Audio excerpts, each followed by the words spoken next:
We are going to meet Bhaktha, founder of Chara Technologies, and see and observe his brand new factory yet to be inaugurated.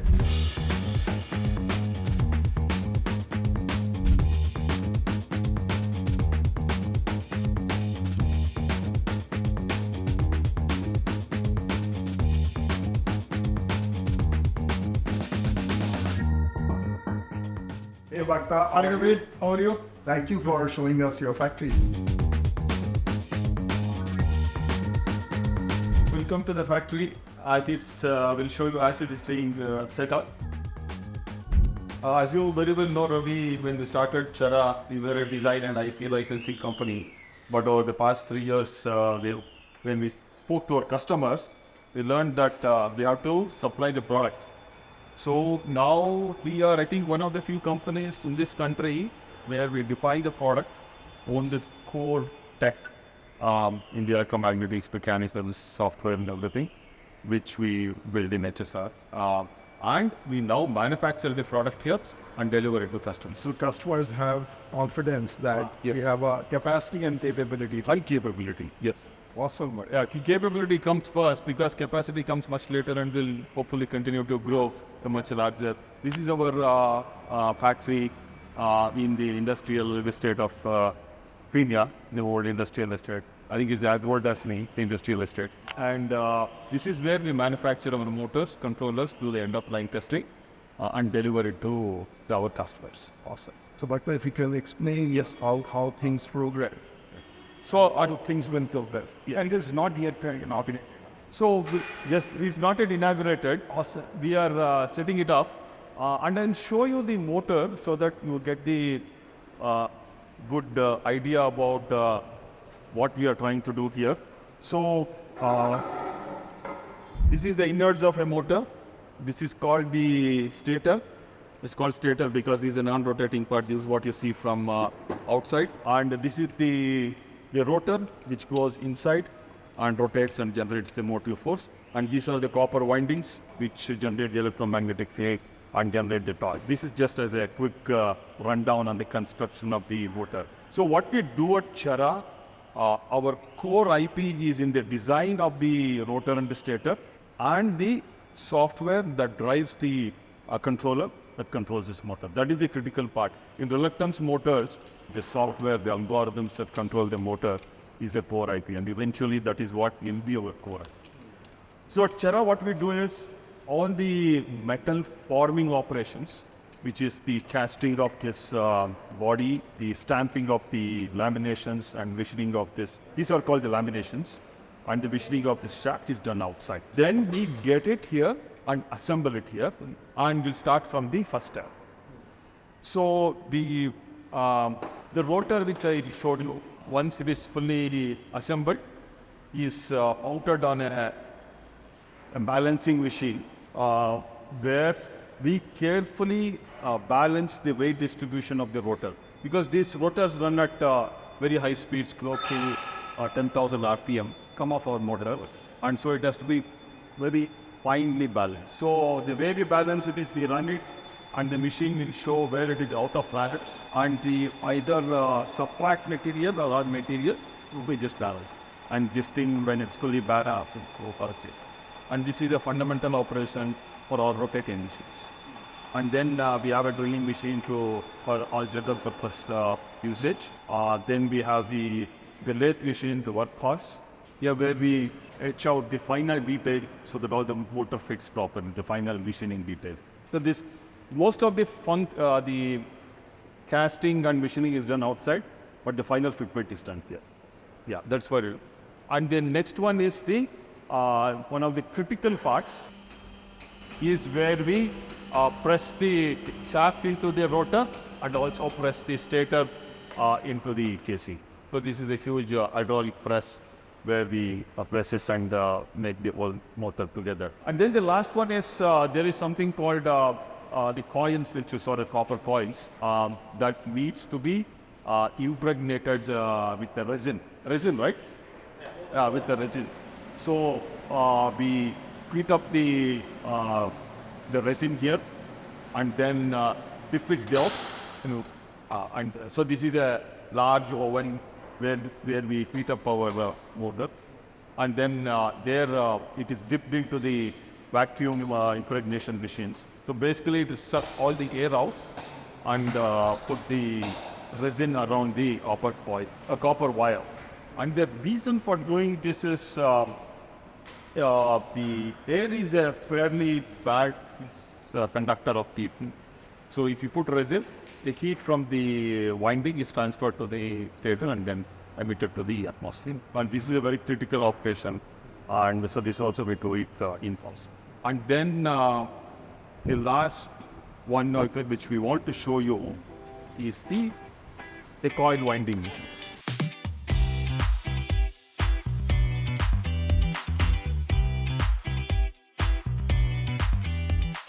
This is where the most fundamental of the operations starts.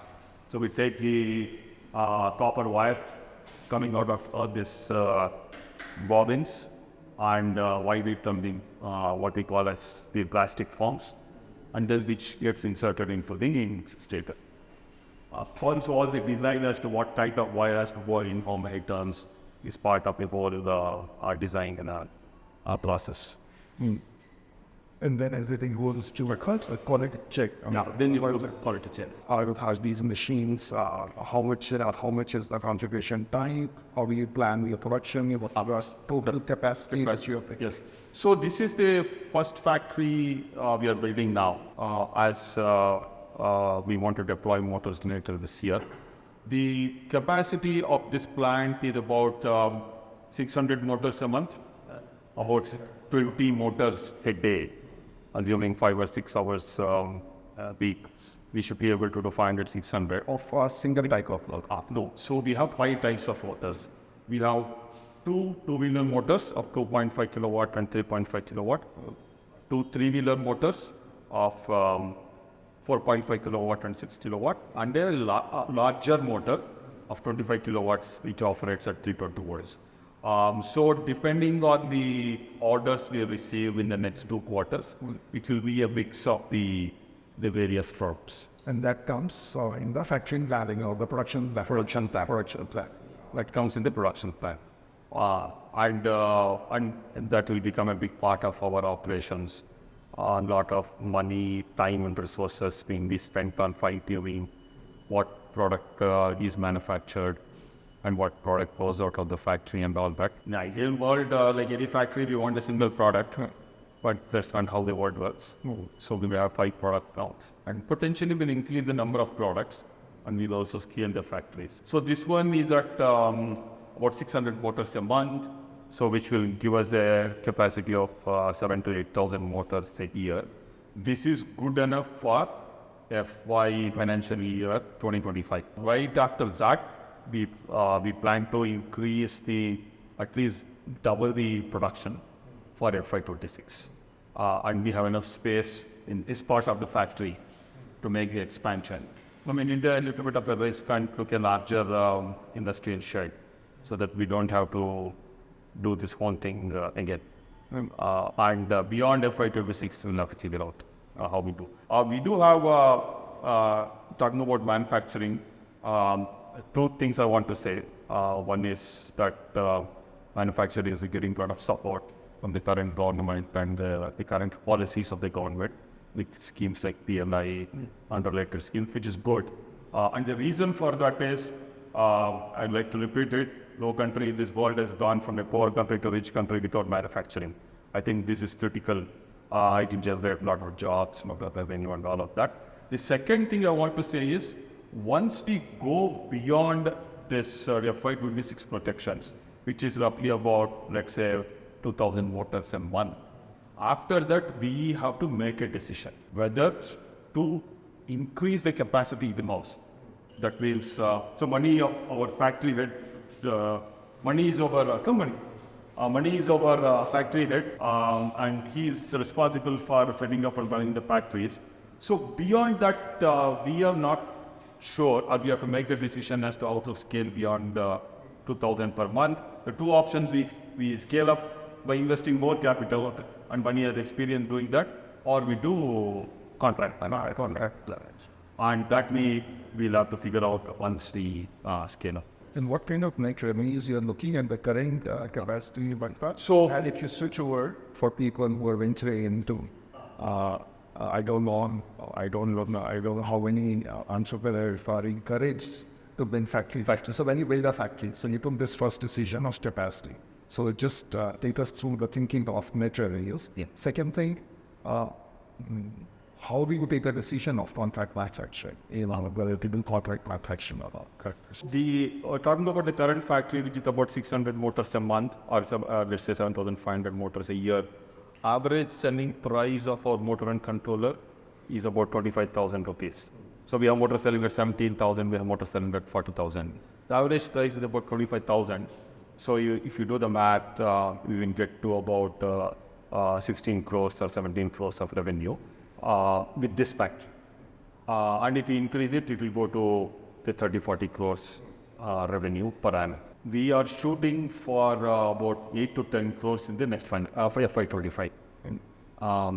Now the decision whether to do internal manufacturing or contract manufacturing, we believe is a function of how much capital we can raise. These things need a lot of money to set up and run.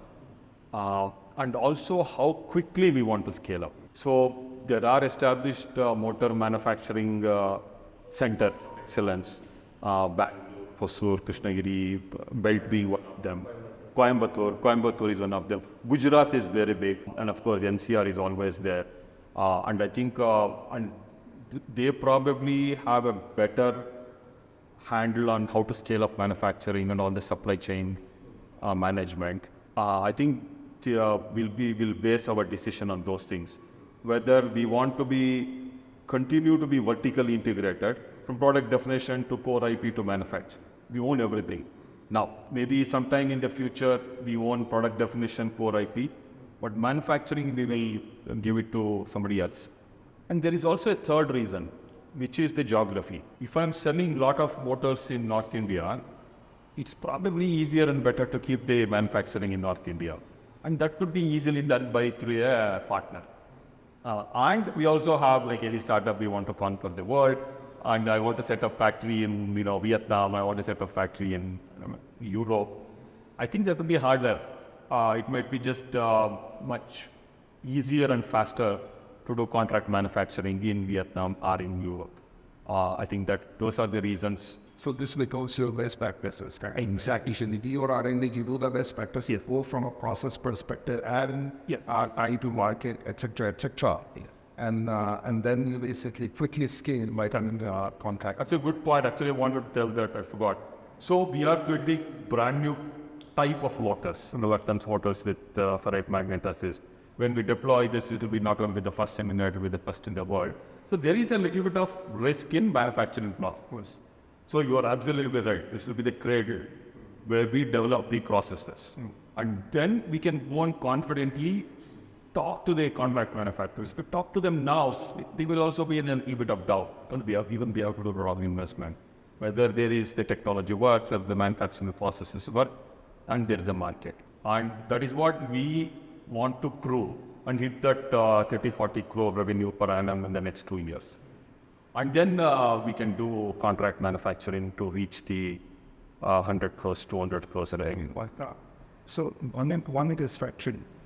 Second, it's a meaning engineering per se, both in terms of how you have converted science into engineering product, and also you're disrupting the existing market over here.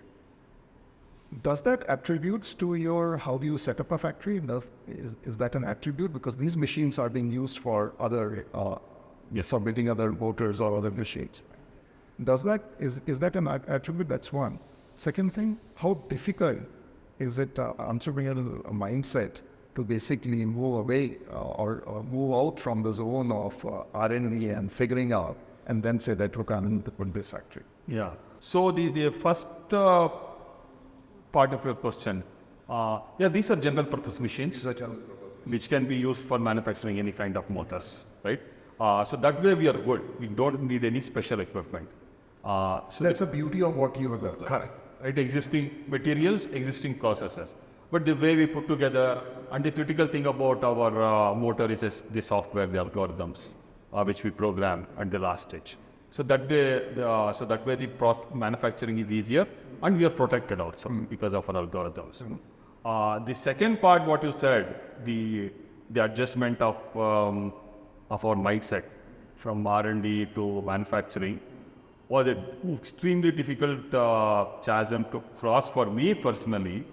As I would like to say, told many times, I was born and brought up in the city, Bangalore, and I'm a fairly old guy, and I've never visited India in my whole life. India was like some other planet, manufacturing, big machines, and but the fact of the truth is that when we went and spoke to our customers, they said, deliver us the product. Ravi, one of our co-founders, who is a big guy in motor manufacturing industry, he clearly believes that we have to control the tech and the manufacturing to make a successful product. Once we do this, like 15,000 motors, 20,000 motors, say, year, then the decision to do contract or in-house, we believe is purely logistics. I'll sell more motors in North India, so I need to put up my plant in NCR. I sell more motors in Vietnam. I think this is standard practice, where your market is where manufacturing was. And that time, maybe it is better to do contract. No, Ravi is an awesome guy. Yeah. I'm a great transition. Yeah. It's a crazy transition for me personally. Why not? Why not choose an easy route of loyalty? So, that's true. That was the original intent. But we wanted to do design licensing and royalty. There were two reasons why we moved away. One is that the motor industry does not work that way. Everybody says, no, give me the motor. I can't build the motor. And there's a huge market for that, huge, both in India and outside India. So we have to manufacture. We have to deliver the product. So there are two ways of delivering the product: contract manufacturing and in-house manufacturing. We went with in-house manufacturing. We went with in-house manufacturing because it's a new technology, new processes. We want to show it that it works. And then for scaling up, we will do. And the other part is financial. If we do well, we keep a larger share of the profits to ourselves than giving it away to. No, I'm glad you chose that. I'm glad you, India requires a large factory. India requires large industrial institutions, and Chara will be an institution in the near future. So thank you for showing this and sharing and showing the factory for you with the organizations. Yeah, thanks. Awesome mission. So now we will move back to the office and continue our conversation. Any other burning questions you have, Ravi? I have so many questions. My first question is that why everyone is writing SaaS software than basically solving the problem of compute. Yeah, that's true. Same thing. Why everyone is coward like me who does an IP and sells it for a royalty rather than most people should be like you who convert applied science into a factory. Yeah, okay. And I feel that's the way to go. But I think so. It is a little bit harder. it's hard. It's very hard. Yeah, it is hard. Yeah, but we do have decent support from the investment community now. Not great. I mean, not here to blame anybody. That's the way it is.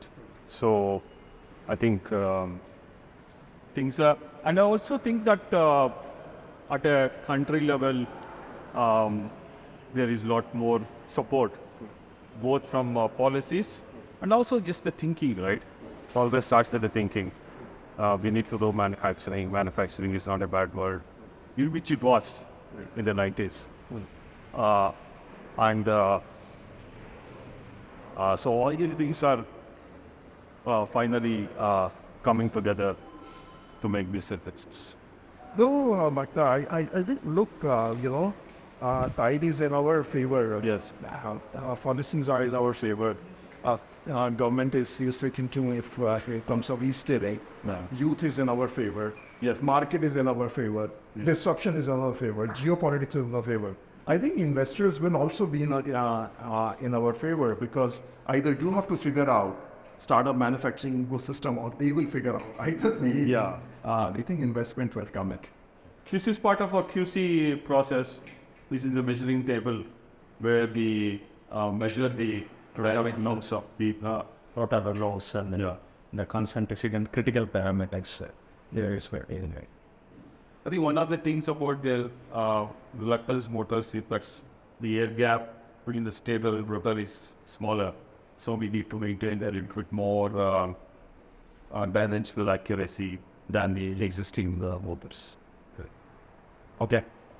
So this is the footprint in Pina. Yes. Every people who don't know Pina is mecca of high-tech manufacturing, ranging from aerospace to anything which has to do with machines. It is also one of the most profitable zones of Asia, if not the world, when it comes to high-tech manufacturing. One So your footprint in Pina is an important footprint. one fun fact is that a lot of people say manufacturing is coming back and it's a good thing. I think one of the clearest proof of that was that we had difficulty finding shed to rent. Yeah. We had difficulty. I mean, they were just not available. Which shows that people are coming back. Well, it's awesome things are happening in Pina. Yeah. Yeah.